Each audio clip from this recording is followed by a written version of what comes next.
Hi, welcome to this Let It Out 100 video series. Today I bring to you an inspiring story of an athlete above par.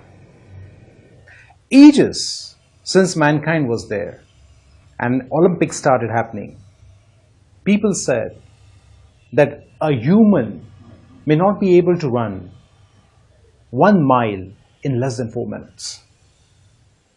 The doctors did a lot of analysis on this, and they came up with this theory that the human heart is still not in a position to pump up that much to make someone run 1 mile in less than 4 minutes.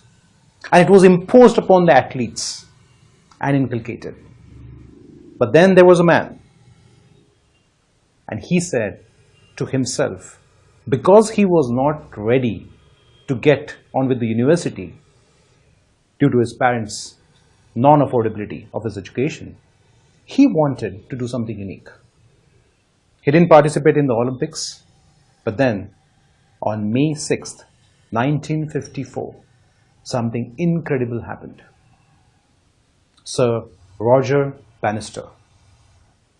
He rested for 5 days before he wanted to run that race. And Langley, who was another athlete, was all fit and running and ready to pump and beat him. There were only 3,000 people in the audience.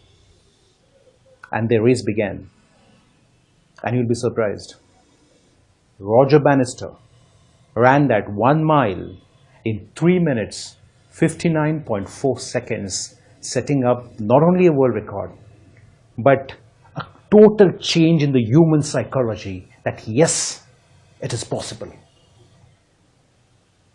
A few years from there, 3 years down the line, another decade, dozens of athletes have broken that record. And today every athlete is just below 4 miles. What is important is not what is told to you.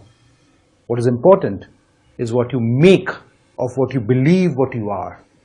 Hats off to Roger Bannister and his ages. Thank you very much for listening to this story. I'll catch you on the next video.